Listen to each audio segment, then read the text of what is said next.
이 시간 하나님께서 우리에게 주시는 말씀은 요한복음 10장 7절에서 10절 말씀입니다. 제가 보는 성경으로 신약 163쪽입니다.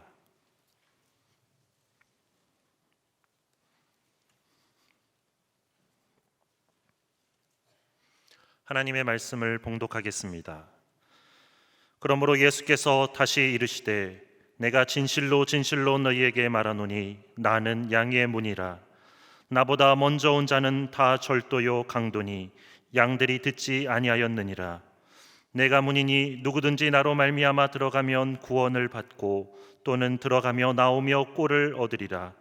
도둑이 오는 것은 도둑질하고 죽이고 멸망시키려는 것뿐이요 내가 온 것은 양으로 생명을 얻게 하고 더 풍성히 얻게 하려는 것이라. 아멘. 1970년 후반 제가 장로회 신학대학교 재학 시절에 학교 기숙사에서 생활을 했습니다. 이 기숙사 생활하는 모든 학생들은 학교 채플에 새벽 기도회를 나가야 했습니다. 근데 이제 학생들이 공부하느라 늦게 자기도 하고 또 새벽 기도에 좀 이렇게 참석하는 것이 쉽지 않았습니다. 이제 그 당시에 이제 새벽 기도가 시작되는 시간 30분 전에 기숙사 각방 스피커를 통해서 이제 음악을 틀어줬습니다. 거의 그 당시에는 찬송가 레코드판, LP판이죠. 흔치 않았던 때인지라서 그 어떤 음악을 틀어줬냐면 휘파람으로 멜로디가 나오는 황야의 무법자, 또 석양의 건맨, 오케이 목장의 결투, 이런 서부 영화 음악 음악이 수록된 디스크를 틀어줬습니다. 직 잡음 소리가, 긁히는 잡음 소리가 섞여 소리가 들렸죠. 그러니까 기숙사생들을 잠 깨우는 모닝콜 음악이었습니다. 이제 기숙사에 있으면서 새벽 기도에 대한 에피소드도 참 많은데, 그 중에 이제 지금은 목사가 됐지만 재학 시절에는 목사를 생각하지 않고 기독교 연극 사역을 준비하던 선배가 있었는데, 이제 어느 날 이 워낙 기숙사생들이 새벽 기도에 참석이 좀 저조하니까 그 생활관장인 교수님이 각 방을 다니면서 이제 문을 두드리고 열고 깨우어서 이제 새벽 기도를 보내는 그런 때가 있었습니다. 근데 점점 이 선배가 누워 있는데 점점 그 자기 방으로 그 생활관장 교수님이 점점 가까이 오는 소리가 들리는 거죠. 그래서 그 선배가 이렇게 누워 있다가는 영락없이 일어나서 새벽기도 나가야 될 모양이다. 그러고 생각하고는 일어나서는 그 기숙사 방에 있는 나무로 붙박이로 되어 있는 옷장 안으로 숨었습니다. 그러면 그 교수님이 와서 열어보고 침대에 아무도 없으면 갔구나 하고 그냥 갈 걸로 기대했던 거죠. 그 방에 이제 교수님이 문을 열고 들어와서 쑥 쳐다보고는 그 옷장 앞으로 곧바로 갔습니다. 그리고 옷장을 잡아다니려 하니까 옷장이 약간 열리는 듯하다. 안쪽에서 잡아다니니까 확 다치죠. 들킨 거예요. 그리고 교수님이 소리를 쳤습니다. 문 열어! 빨리 나와! 근데 이 교수님이 어떻게 알았을까요? 그 선배는 옷장에 들어갈 때 그 옷장 앞에 자기 슬리퍼를 이렇게 나란히 벗어놓고 들어가는 바람에 옷장 앞에 슬리퍼가 있을 리가 없잖아요. 또 생활관 관장 교수님 뭐 그런 거 훤히 아니까. 여러분 한번 상상을 해보십시오. 어두어둑한 기숙사에 각 방의 스피커로는 오케이 목장의 결투 음악이 오리지널 사운드 트랙으로 나옵니다. 한쪽은 교수님이 옷장 문을 끌어다니고 한쪽은 학생이 옷장 안에서 끌어다니고, 오케이 목장의 결투인지 옷장 문의 결투인지 그런 일이 벌어졌어요. 어떻게 됐을까요? 그 옷장 문은 열렸을까요? 안 열렸을까요? 오늘은 문에 관한 말씀입니다. 예수님께서 나는 양의 문이다, 또 나는 문이다 이렇게 말씀하셨죠. 요한복음에 나오는 에고 에미, 나는 무엇이다, 세 번째에 해당되는 내용입니다. 특히 요한복음 10장에는 에고 에이미, 나는 무엇이다가 두 가지가 나오는데, 하나는 오늘 본문에 나오는 나는 양의 문이다 하는 선언과 또 하나는 나는 선한 목자다, 이런 선언이 나옵니다. 1절부터 6절에서는 예수님이 문을 중심으로 해서 문을 기준으로 다른 데로 넘어 들어오는 자는 도둑이고 강도다, 문을 통해서 문으로 들어가는 자만이 목자라는 말씀을 하시면서 오늘 본문 7절을 말씀하신 것입니다. 자신을 양의 문이라고 말씀하시죠. 그러므로 예수께서 다시 이르시되 내가 진실로 진실로 너희에게 이르노니 나는 양의 문이라. 여러분, 문은 들어가고 나올 수 있도록 만들어 놓은 구조물입니다. 만약 여러분이 밖에서 어떤 공간 안으로 들어가려고 할 때 문이 닫혔다든지 문이 없다면 그 공간 안으로 들어갈 수 없죠. 반대로 여러분이 어떤 공간 안에 있는데 문이 닫혔다든지 아니면 문이 없으면 바깥으로 나올 수 없고 여러분 그 안에 갇힌 겁니다. 그것이 감옥이죠. 자유를 제한받는 곳입니다. 외부 세계와 단절된 채 있을 수밖에 없는 거죠. 여러분, 중국이 코로나를 통제하려고 어떻게 했냐면 코로나 걸린 사람이 밖에 다니지 집 밖으로 못 나오도록 밖에서 문에 못질을 했답니다. 중국다운 발상 아닙니까? 만약 우리나라에서 만약 그랬다면 난리가 나도 한참 났겠죠. 여러분, 한번 이런 상상을 해보세요. 여러분이 집에 문이 없다, 여러분이 집안에서 살긴 사는데 문이 없어요. 혹은 문이 있지만 열리질 않아요. 어떻게 되겠어요? 여러분 집이 감옥이 되는 거죠.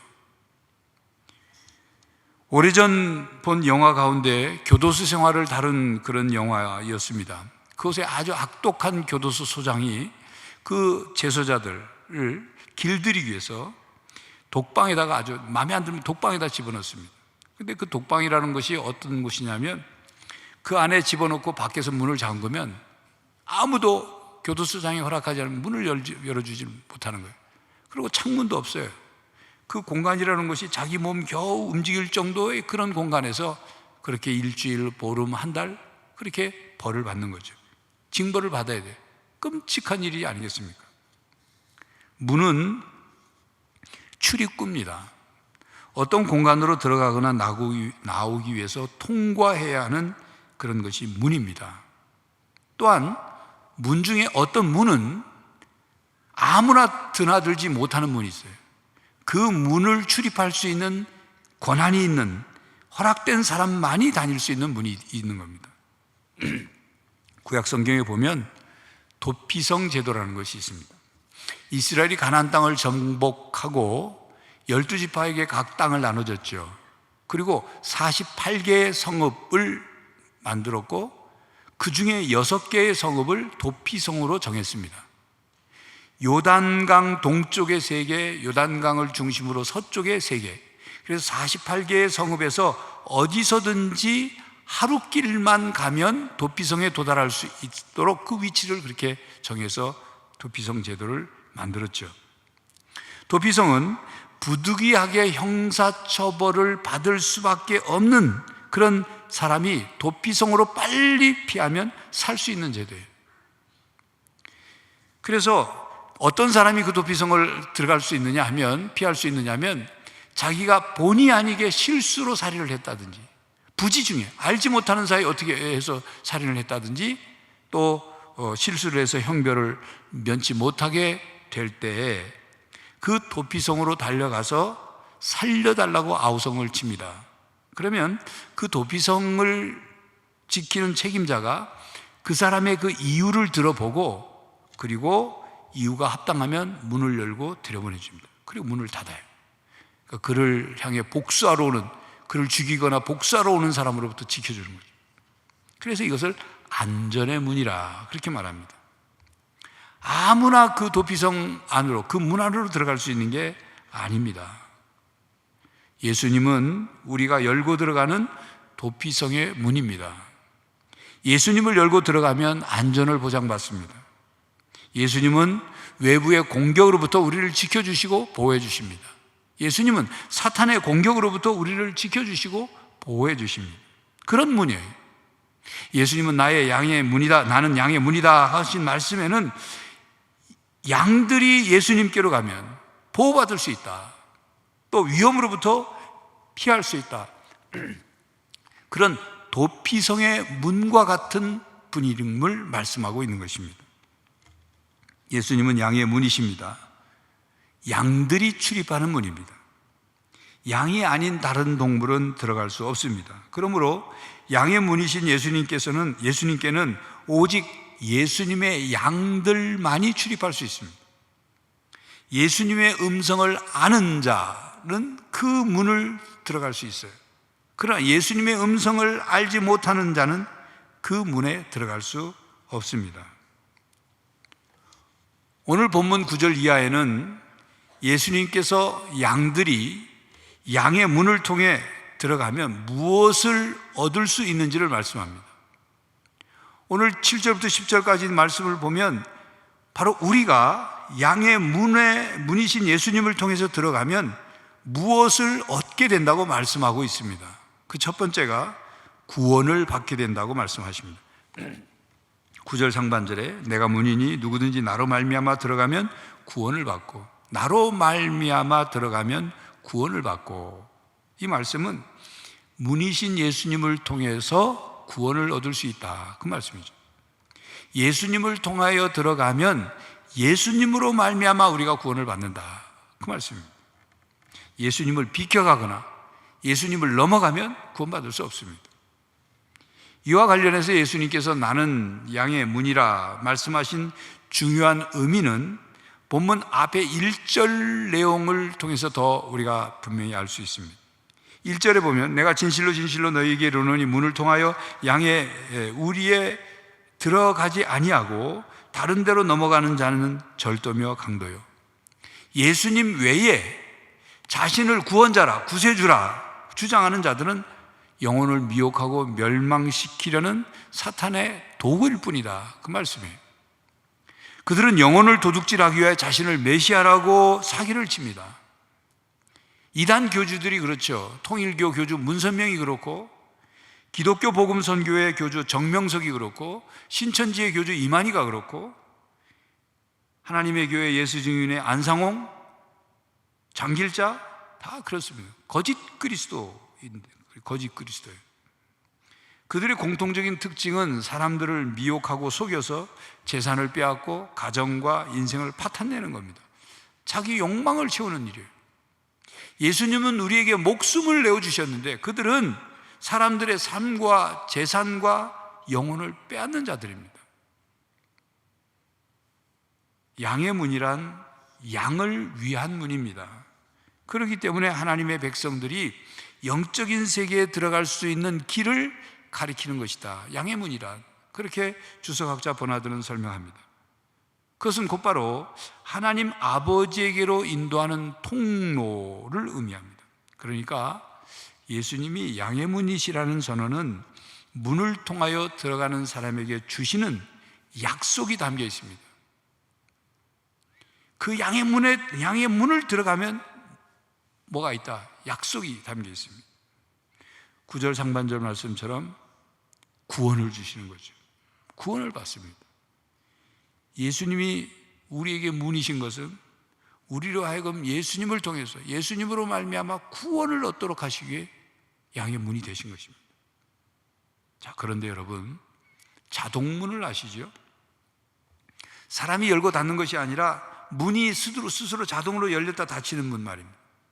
적외선 센서가 있어서 그 앞에 어떤 물체나 사람이 나타나면 자기 스스로 모터를 돌려서 문을 이렇게 열죠. 그리고 닫죠. 이게 자동문입니다. 그런데 예수님은 자동문이 아니에요. 양의 문이신데 자동문이 아니에요.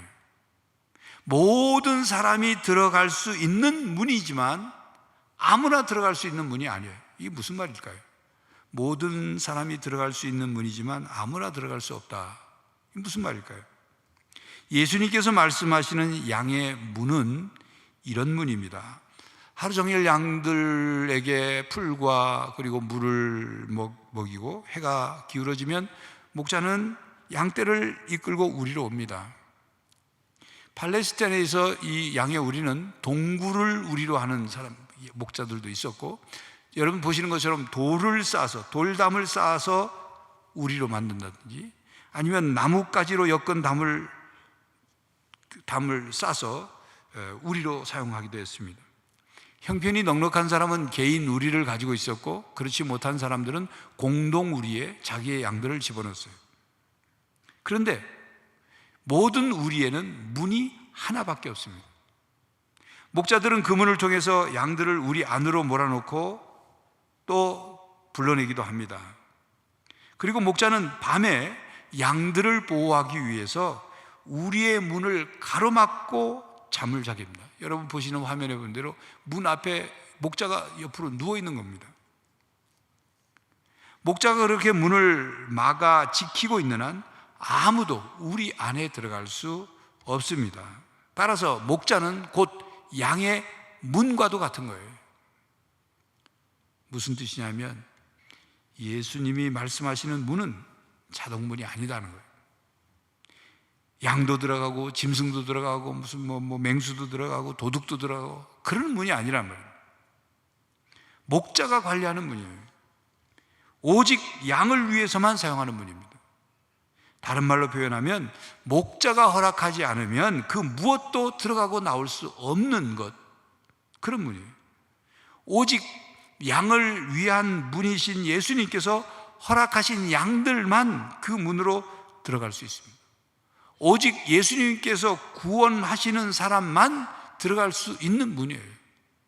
오직 예수님께서 베푸신 구원의 은혜에 대해서 반응하는, 믿음으로 반응하는 사람들만 들어갈 수 있는 문이란 말입니다. 그러므로 여러분들은 예수님을 믿고 구원을 받았죠? 하나님의 자녀, 하나님의 양이 되었습니다. 예수님을 믿고 구원받아 하나님의 양이 된 사실에 대해서 감사할 수 있기를 바랍니다. 양의 문으로 들어가는 양은 꼴, 즉 양식을 얻는다고 말씀합니다. 먹을 것을 주신다는 말이죠. 양에게 있어 꼴은 중요합니다. 이 비유에서 양의 문이신 예수님으로 말미암아 양에게 주시는 꼴은 어떤 꼴이냐? 요한복음 6장에 있는 생명의 떡이고 4장에 있는 목마르지 않는 생수가 그 떡인 꼴인 것입니다. 예수님께서 나는 양의 문이다, 나는 문이다 라고 하신 말씀에는 예수님은 우리에게 주시는 하나님이시다라는 의미가 담겨 있습니다. 물론 성부 하나님도 우리에게 주시고 베푸시는 하나님이시죠. 그러나 성자 하나님은 친히 사람이 되어 오셔서 우리에게 모든 것을, 목숨까지 다 내어주셨습니다. 우리가 2주 전부터 바로 에고 에이미, 즉 나는 무엇이다는 선언의 말씀을 배우고 깨닫고 있는데, 예수님이 나는 생명의 떡이다 하신 이 말씀도, 나는 세상의 빛이다 하신 이 말씀도, 나는 양의 문이다 하신 이 말씀도 다 우리 인간의 필요를 채워주시는 주님, 하나님이심을 말씀하고 있는 겁니다. 문을 통하여 들어가고 나오면 양에게 필요한 꼴이 준비되어 있고 그것을 마음껏 먹을 수 있는 것입니다. 양의 생활에는 안전과 자유와 꼴, 이 세 가지가 절대적으로 필요합니다. 그렇습니다. 우리는 예수님을 통해서 안전과 자유뿐만 아니라 꼴, 즉 먹을 것, 즉 생명의 떡을 얻게 됩니다. 목마르지 않는 생수를 얻게 됩니다. 그러므로 성도 여러분, 우리는 예수님께서 우리에게 주시는 이 꼴을 지속적으로 받아 누려야 하는 것입니다. 그리고 양의 문이신 예수님을 통해 생명을 얻고 더 풍성히 얻습니다. 10절, 오늘 본문 10절. 도둑이 오는 것은 도둑질하고 죽이고 멸망시키려는 것뿐이요 내가 온 것은 양으로 생명을 얻게 하고 더 풍성히 얻게 하려는 것이라. 도둑은 양을 도둑질하고 죽이고 멸망시키려고 양의 우리로 넘어오지만, 예수님은 양에게 생명을 주시고 그리고 더 풍성히 얻게 하시기 위해 오셨습니다.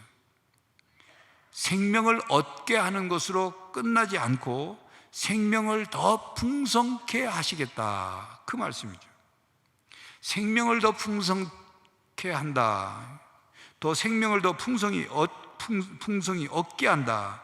무슨 말씀일까요? 9절에는 예수님께서 예수님으로 말미암아 구원을 받게 될 것을 말씀하셨어요. 구원을 받는다는 말은 새 생명을 우리가 얻게 된다는 거예요. 그렇다면 예수님은 우리에게 새 생명만을 주시고 그 다음은 너희들이 살든지 죽든지 성장하든지 성장하지 않든지 생명력 있게 살든지 아니면 비실비실 하든지 너희들이 마음대로 알아서 해라, 그렇게 하시지 않는다는 거예요. 더 그 주신 생명이 자라나고 더 생명력 있는 그런 생명이 될 수 있도록 도와주신다는 말씀입니다. 우리가 왜 풍성한 생명을 얻어야 하느냐면, 사람에게 생명이 있다고 해서 모든 사람이 다 똑같은 상태가 아니기 때문입니다. 무슨 말이냐면, 예를 들면 이런 겁니다. 생명은 있지만 뇌사 상태인 사람이 있습니다. 뇌간 생명 중추 기능이 상실된 거죠.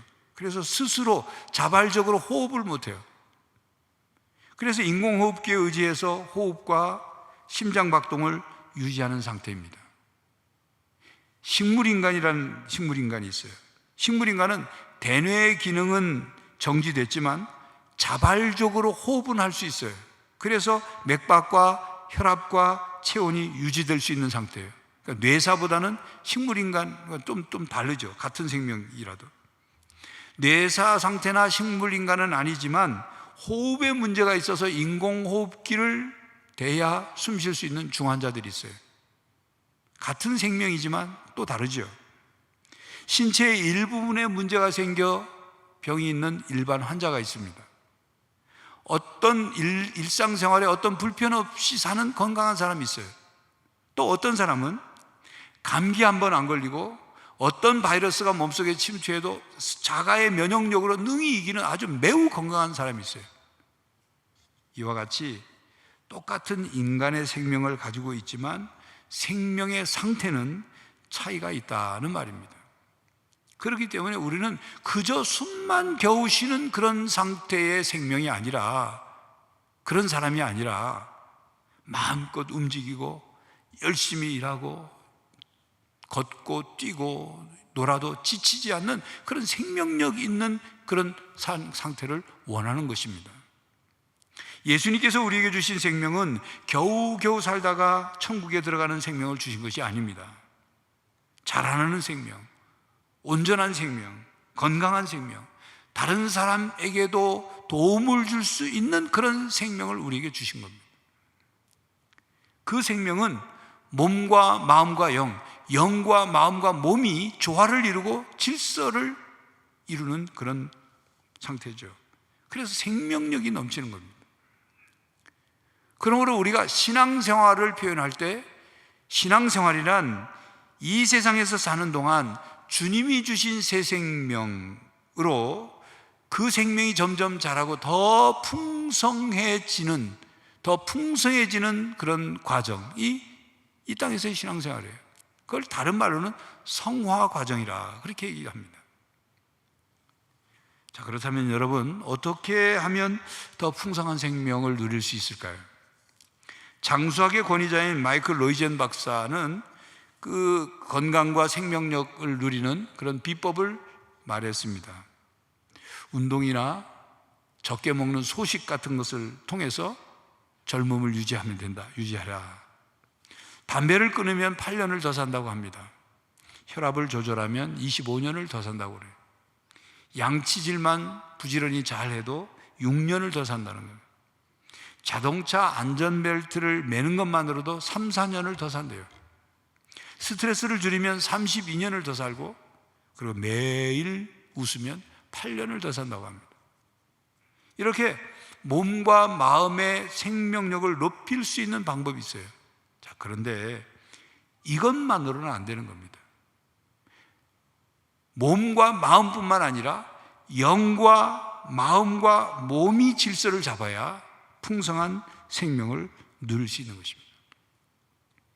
유진 피터슨이 오늘 본문 10절 하반절을 더 메시지 번역본에 어떻게 번역해 놨냐면 이렇게 놨습니다. 내가 온 것은 양들로 참되고 영원한 생명을 얻게 하고 그들이 꿈꾸던 것보다 더 나은 삶을 얻게 하려는 것이다.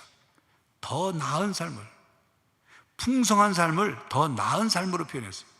풍성한 생명을 얻는다는 것은 더 나은 삶을 얻는 것입니다.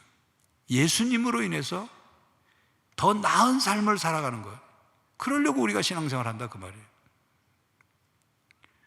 고려신학대학원 교수인 박신웅 목사의 저서 노년사용 설명서에는 성도의 노년생활 ABCD를 소개하고 있습니다.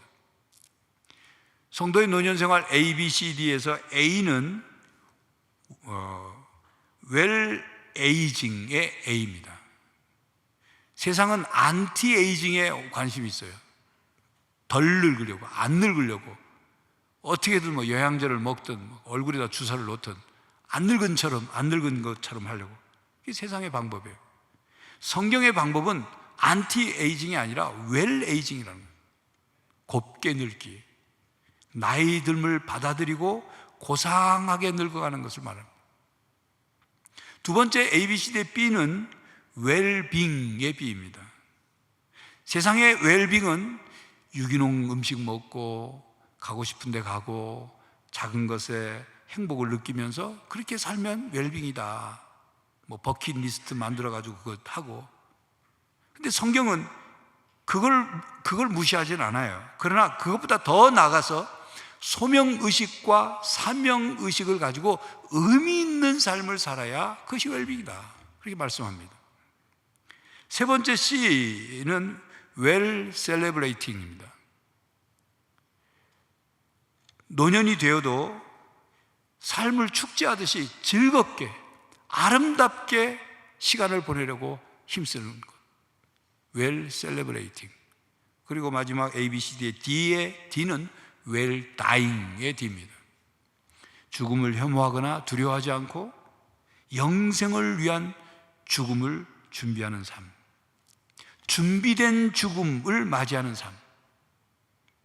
이 네 가지 삶을 통해서 노년 생활의 복된 노년이 될 수 있다는 이야기인데, 그런 내용인데 왜 느닷없이 풍성한 삶을 얘기하면서 이걸 소개하느냐 하면 이 네 가지 ABCD가 노년에만 해당되는 게 아니란 말입니다.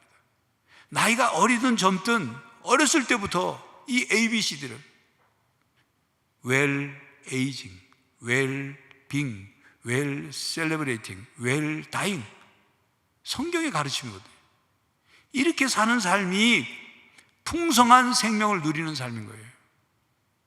무턱대고 안 늙으려고, 안 늙은 것처럼 보이려고 하는 게 그게 전부가 아니란 말이에요.